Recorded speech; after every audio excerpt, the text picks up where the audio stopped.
Okay, what up, guys? How's it going? Yours truly is back. I have a little bit of natural lighting left, so I wanted to do this awesome book review for you guys today. Okay, and I'm going to do something now that I don't do normally. I'm just going to give you guys a warning. Spoilers will be discussed during this and all subsequent reviews, so just be warned. You've been warned. All right, guys. Hey now. So, Iron Man Volume 17, guys. War Machine. We have arrived at a pivotal moment in the Iron Man mythos.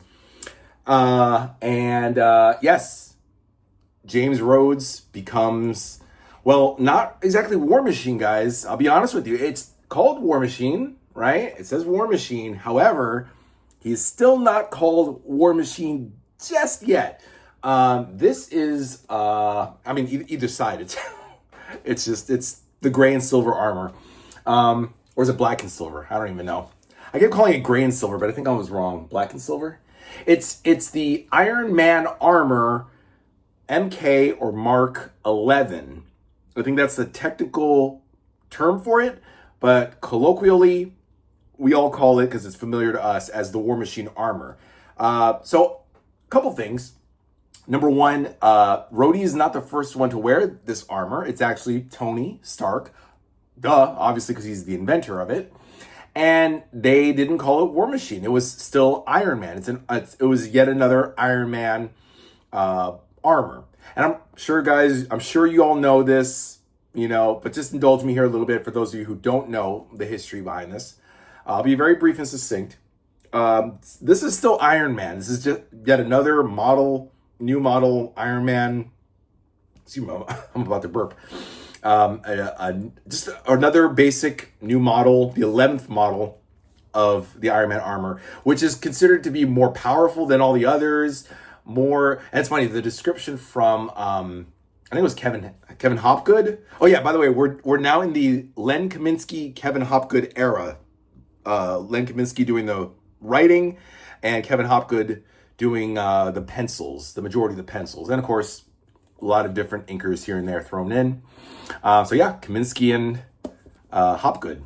I've heard a lot about their writing. So and I gotta say, actually, guys, we're back up. I guess volumes 14 and 15, because it was kind of was just what happens when a book has no direction or like one creative force, a writer to just guide it ahead.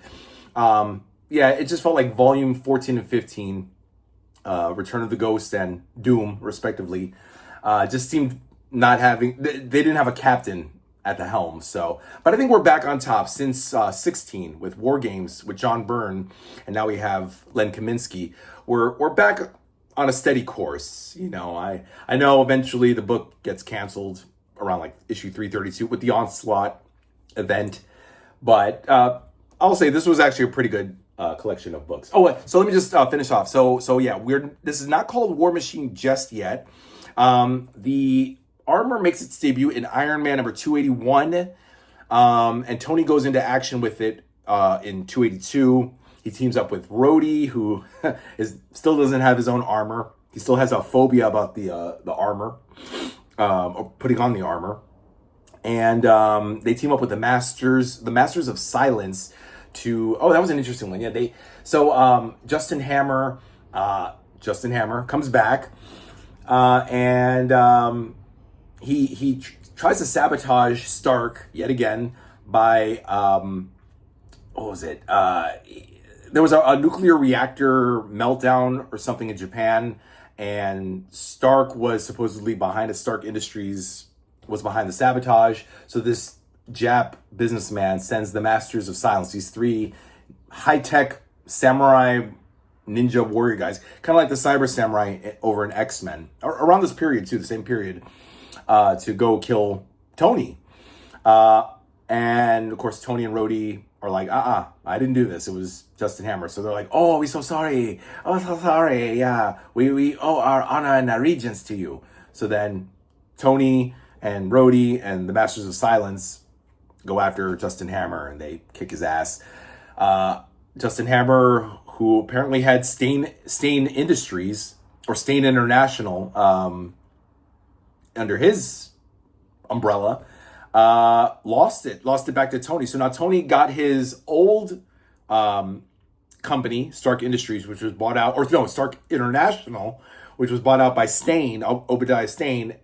Hammer took Stain's company because Stain died, issue 200, which has not been released yet. That would be volume 12, which I really want to come out already. And so now Stark has his old company back. He bought out Stain's company, some of Justin Hammer's company, all these other people who the Mars twins, Desmond and Phoebe. You know, Tony's on a roll, right? No, Tony is dying apparently, which is the crux of this whole volume, and he realizes he's going to die. There's really nothing he can do. All the money in the world that he has can't cure him, and that's a lesson for you guys too. Look at all these fucking billionaires out in our real world. Who gives a fuck about their money, guys?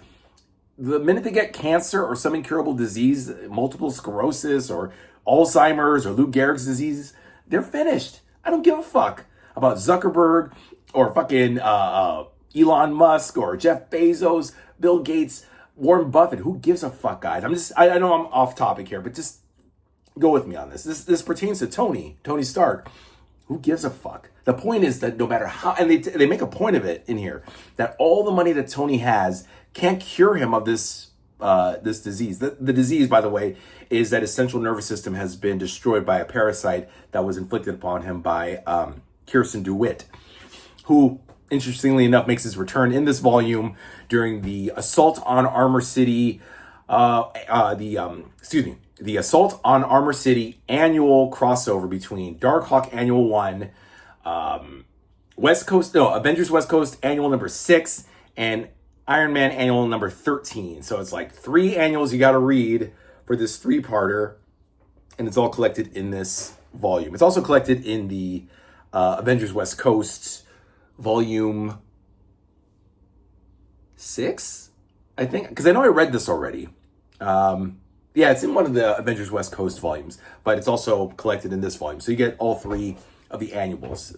This was at the time where Marvel was publishing all these fucking big-ass, overlong, and sometimes boring storylines in the annuals, which started with Evolutionary War. Anyway, but check it out, guys. It's pretty good. My point is that Tony fights Kirsten DeWitt again and kicks his ass, and you know, there's a whole thing to do. I don't want to spoil it for you guys. I really encourage you guys to read. Although this is another one that's very hard to find, guys. Volume 17, War Machine, is hard to find. So if you can find it, guys, it's not as hard as War Games, the previous volume, but this one also cost me like in the $70. I'm not kidding, guys. $70 to buy this, but no regrets at all. But yeah, so Tony dies. I'm using air quotes again. I'm gonna put this down. So Tony dies. Rhodey takes over for Stark Enterprises as the CEO. I don't know why, because Rhodey is a pilot. I'm sure there are a lot of smart black people out there. I don't know any of them myself personally, but Rhodey doesn't strike me as a very business-minded or oriented guy. He was a military guy, and he was Tony's buddy. And that's about it. I don't know where the credentials are that he should be the CEO of an international company as important as Stark Enterprises is. But okay, it's comic books, so logic be damned, right? Logic out the window. Kathy Dare commits suicide in issue 286, which is actually the cover to this. This is the cover of 286 of Iron Man, and that's the issue where Kathy Dare commits suicide, which I was so happy. She just put a gun to her head and just... They even show like not like a huge disgusting hole, but like some blackness in her head, which says like, yeah, nice big gash in her head. So she dies, and that puts an end to a battle between Iron Man, who is it? Not Boomerang, but Beetle, Black Lash, Blizzard. They team up with Spy Master to come back, and they in the middle of Tony's funeral party, they crash a helicopter to Stark Enterprises, and it causes like a blazing inferno. Excuse me, there's a car passing with very loud music. I'm in one of those neighborhoods. And yeah, like the towering inferno, the Stark is engulfed in flames, and people are trapped. But of course, Rhodey finally puts on the gray or black and silver outfit, which of course will be War Machine, and puts out the fire, and everybody's okay. But it's interesting because they do show Rhodey becoming more comfortable in his role. But oh man, right at the end, 289, he fights the Living Laser again since Armor Wars 2. He comes back, the Living Laser, and Rhodey guilts him. I mean, he doesn't guilt him. He feels guilty because he offers Living Laser a job at Stark, and Living Laser's like, okay, I haven't been a scientist in a long time. It might be fun. Gee, I mean, they did in a way go to like a comedic, jokey tone in the very last issue, 289. But in the end, he tricked him and then sent him like in outer space through like this cannon laser beam, and he felt bad, and I felt bad. I was like, shit, here's a villain who was probably going to renounce his evil ways and become not a good guy, but a scientist, like an employee at Stark, and fucking Rhodey being a fucking, I don't want to say it, but being a prick, did him dirty. So that was that. 278 and 279, by the way, is part of the Operation Galactic Storm storyline, chapters 6 and 13.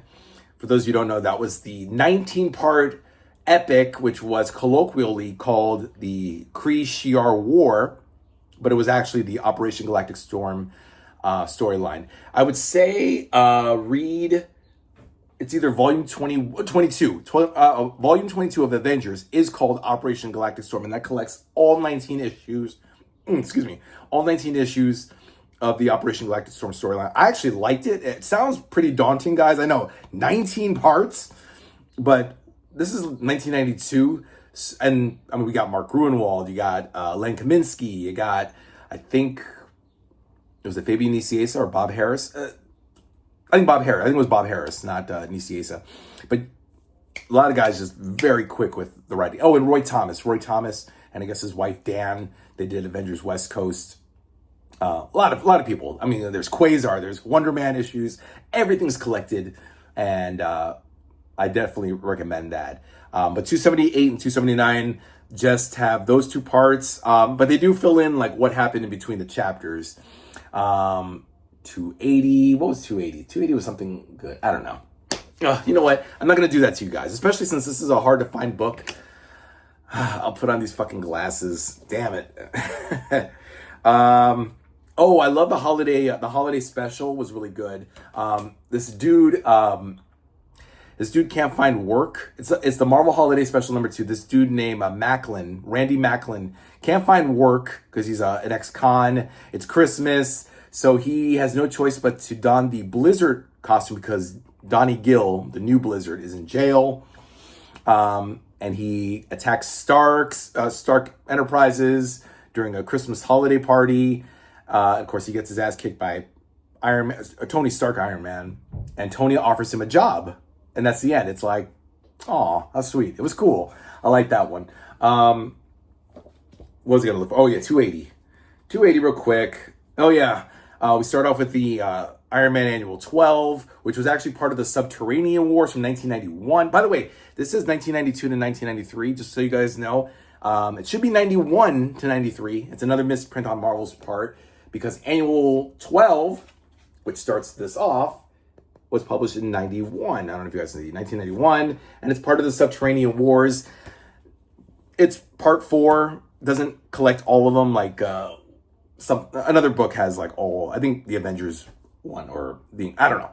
Anyway, it's a 4-part story, and it goes through a lot of different, again, another annual crossover storyline, just like the Assault on Armor City. I don't know where I'm going with that. I don't know.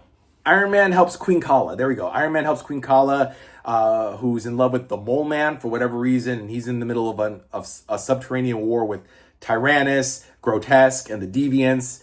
it's a whole big thing. It crosses over into Incredible Hulk, Iron Man, Avengers West Coast. So check those out. It's in one of these other volumes, guys.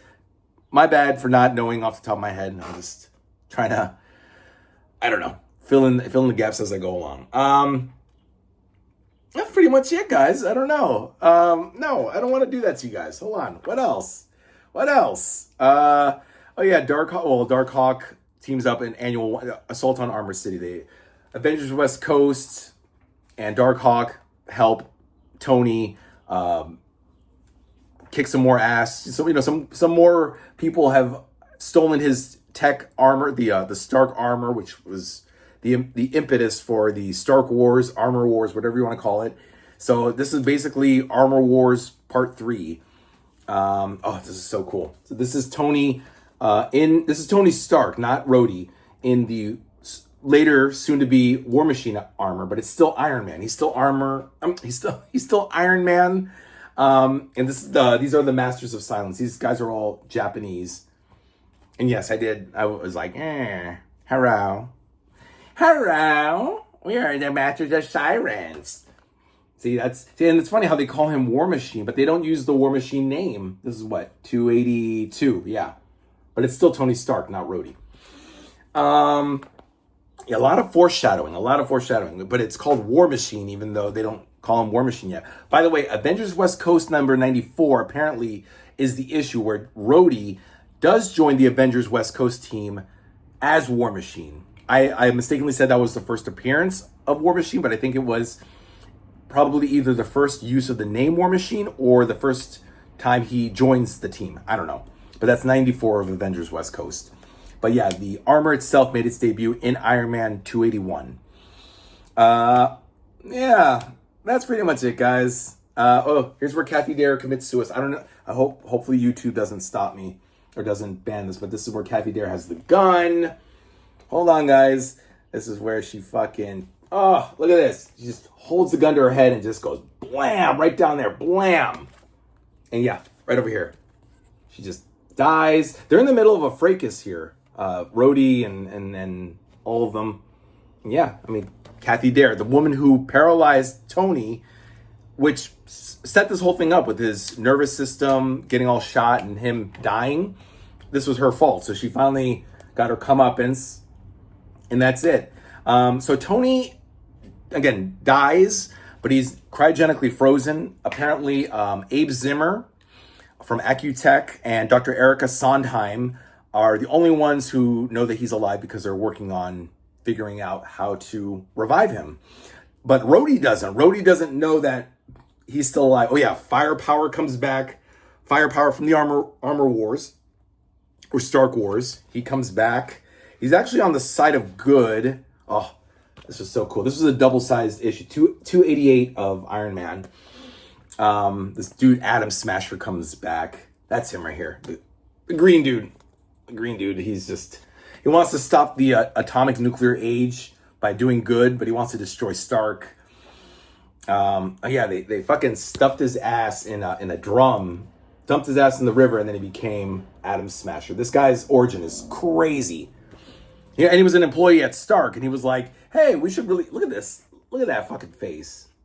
That is scary ass shit. That's Atom Smasher. So anyway, guys, long story short, wrapping up here. Oh yeah, so Tony has all these dreams in his head about his dad, Howard Stark, who's also an alcoholic, his mom, Maria, all the women he fucked, all the monsters and villains. This is all happening in his memory. See, because he's kind of like a ghost, but not really. Yeah, this is the Living Laser issue. Living Laser looks so badass. This was like a corny sea-level villain. He became fucking badass.